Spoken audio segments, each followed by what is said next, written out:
Hello! Thank you for clicking on this video. Welcome to my YouTube channel. I'm recording on my iPhone, so I'm so sorry if I keep looking over here. I want to look over there because that's where the camera actually is. But yeah, my name's Ciara, and I am a knitter. I'm an entrepreneur, knitter. I have my own knitting business called Knit One. I'm sorry about the glare from my glasses. I'm filming in my bedroom and the window's right there, so yeah.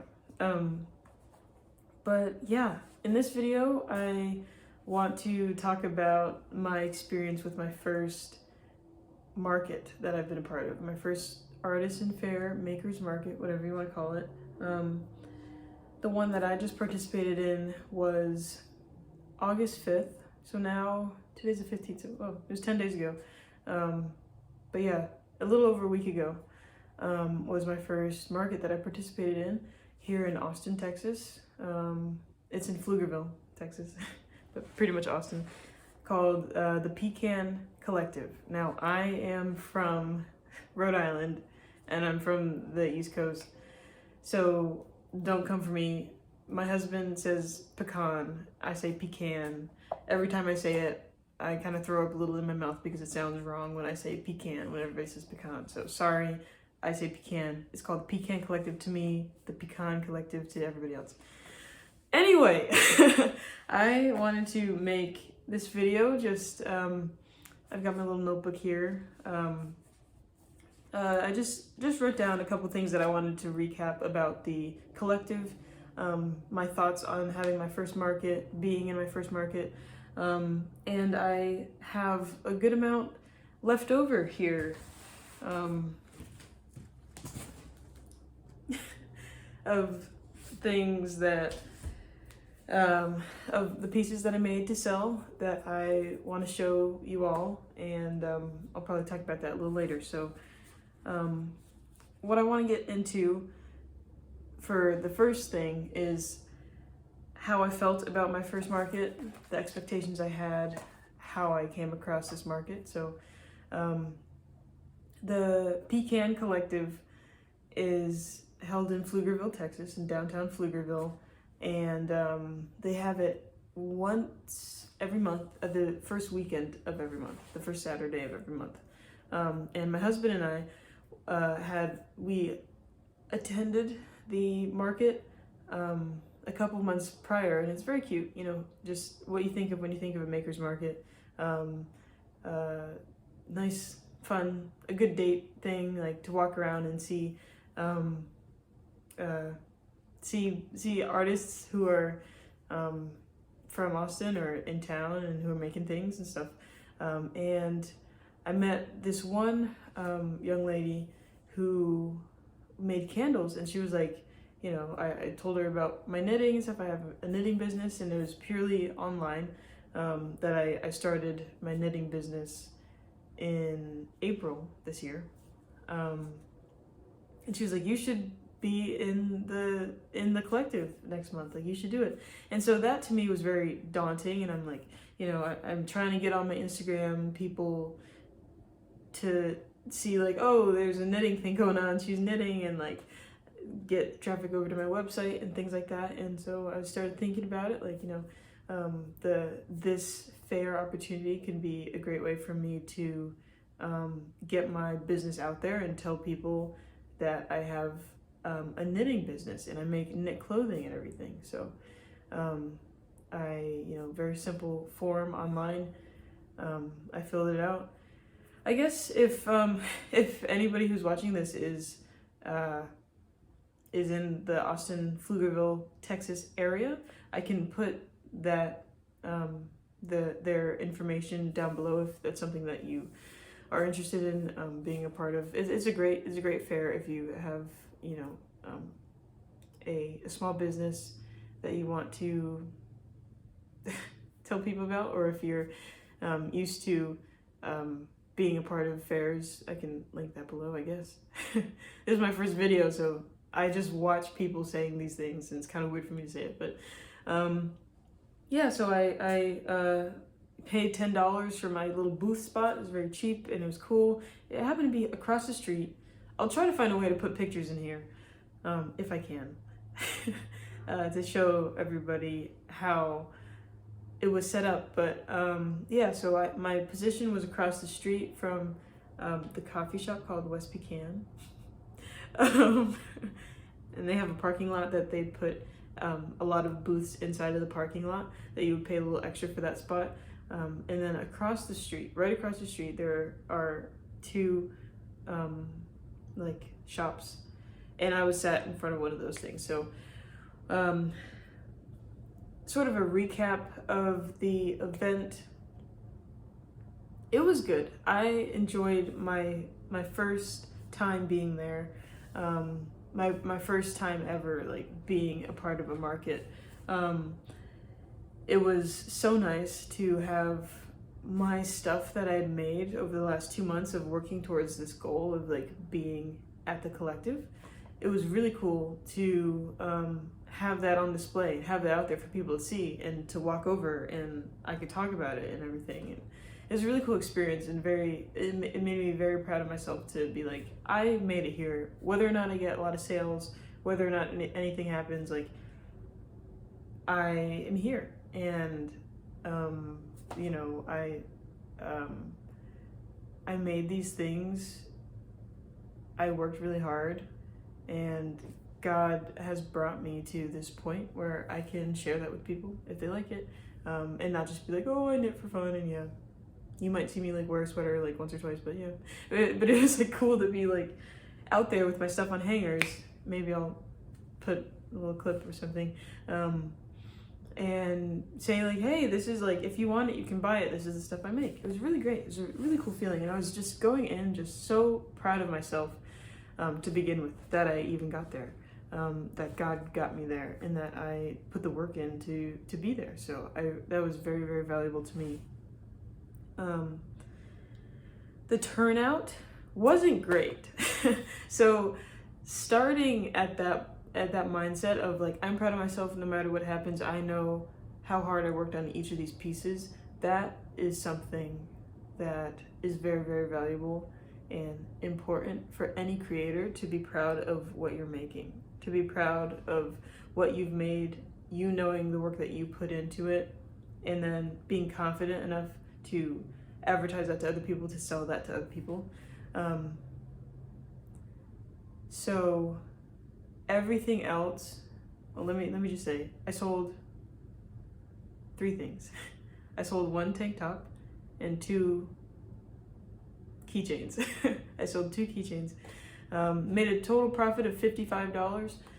That was not at all what I was hoping to make. I was hoping to make $200. I made enough stuff to get a profit around $100 or $200, and that's what I was hoping.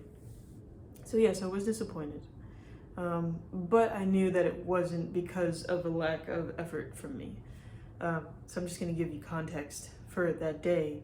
It was 103 degrees outside, which Texas, please no, like I'm done. It's way too hot to be like anything like that, but it was 103 degrees outside. So there just wasn't a lot of people, because who wants to be, like, it's not even really enjoyable to be at a little market like that and be like, oh, like, what do you do? And like take your time and really enjoy walking around in the concrete, like on the concrete in the heat when it's over 100 degrees. So not a lot of people were out. I was there from 10 a.m. to 3 p.m. I was in the shade, so it wasn't too bad. I had a little fan, and my husband was with me, so he was very, very supportive. And yeah, my position, like I was across the street from where most of the foot traffic was, because of the cost of the booth that I had. So there, next time, like I can make a decision to pay a little bit more to be closer, to be in where all the foot traffic was. Maybe I'd make more sales. Hopefully the weather's better and it's not 100 degrees. But yeah, I mean, those couple things were disappointing for me. But overall, the experience was really, really good for my first market. And I really enjoyed that. Um, yeah, I'm not very good at talking in points. This is about 10 minutes into the video, and if you feel lost or like, what is she talking about? I'm so sorry. I have trouble. I talk around the point. So I'm hoping that listening to this back, it's making sense, especially if I'm trying to edit and like put like what I'm gonna say. I don't know how to do that yet, so we'll see what I come up with. But yeah. And then my last question to myself that I wrote down here was,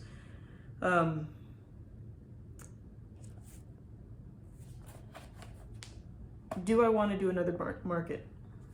What do I want to do better? Anything with a small business, I think, is going to be an investment. And there was an artist at the collective there who had this big tent.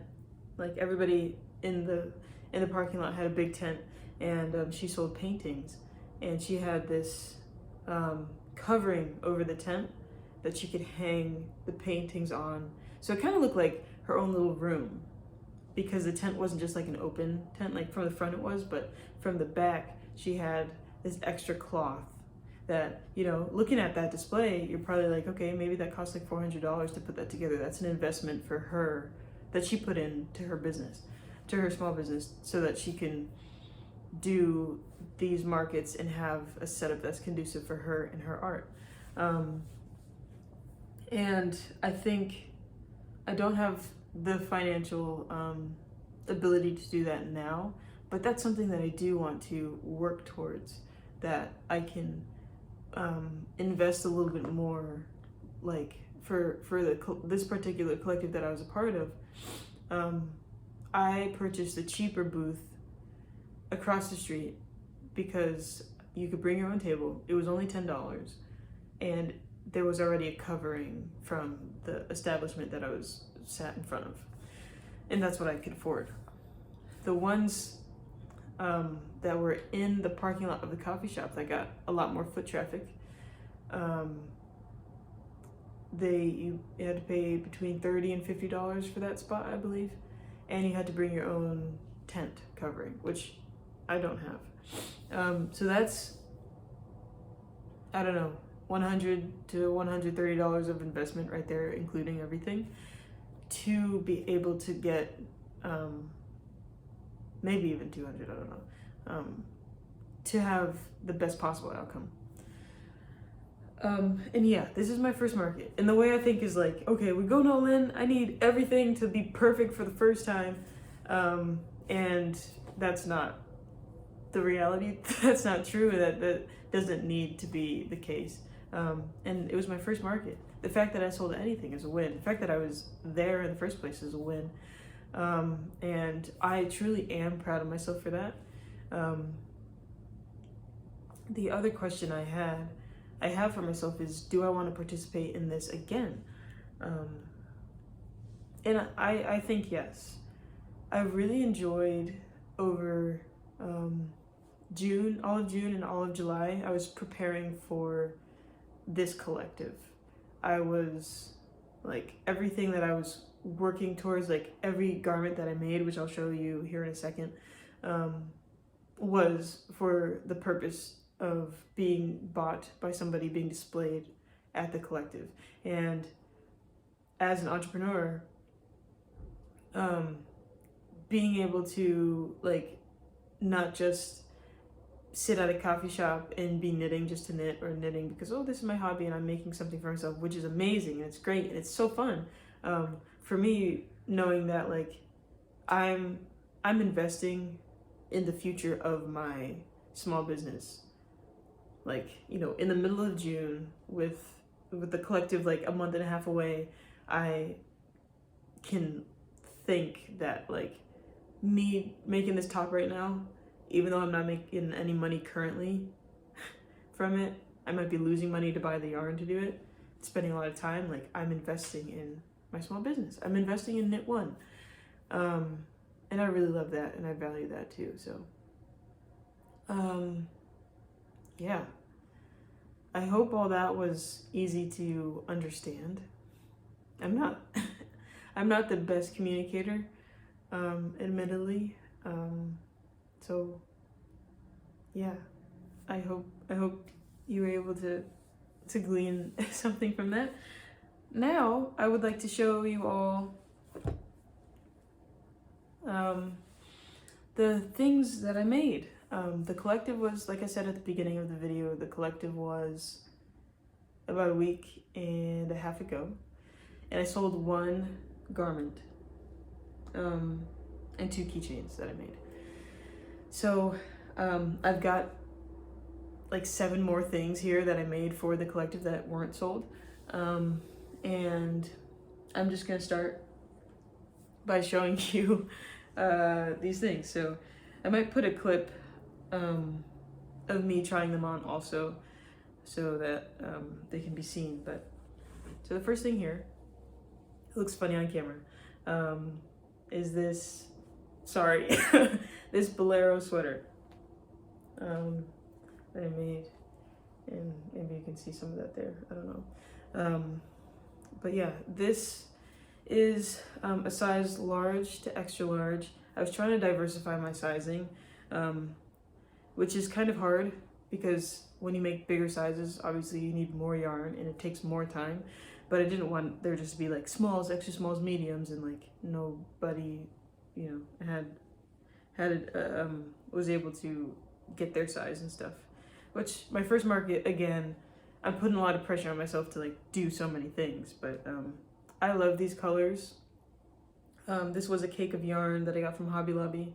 All this yarn is from Hobby Lobby. My sister-in-law works at Hobby Lobby and hooks me up with some discounts sometimes. So yeah, like this beautiful teal color I really like.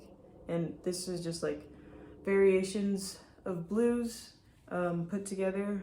I will insert a clip of how it's worn. I listed this for $45. And a lot of these things were experimental too. I made this top. This looks kind of funny, but that's the front. The back looks like this. So it has a little tie action in the back, a little tank top that ties. This was size small-ish, I believe. And I listed this for $20, I think. And these, I don't follow any patterns in my knitting. I find patterns confusing because I didn't grow up looking at them. So this all just came from my head. Everything that I knit now, I just knit from my brain and like what I think would work. So I don't follow any patterns. I also knit in the same stitch. If you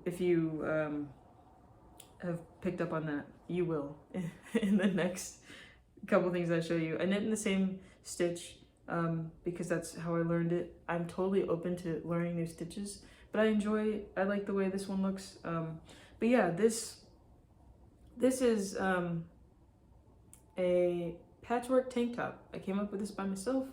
I'm sure there are other variations of this in different places.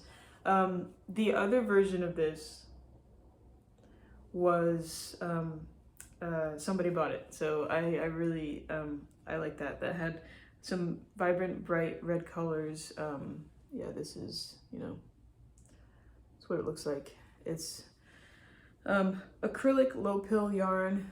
This and the other one is a scrap yarn patchwork tank top, just to use up scrap yarn, you know. This one was my first knit in the round cotton yarn tank top, which I really like. It's very, very soft cotton yarn. Looks like that. It's very cute, very simple. The back looks like this. This was also, it's like a self-striping cake of yarn. Got the stitching on the side there. So I didn't say. This was about, I listed this for $35. This is small, medium size. This is size small. Listed this for $25, I believe.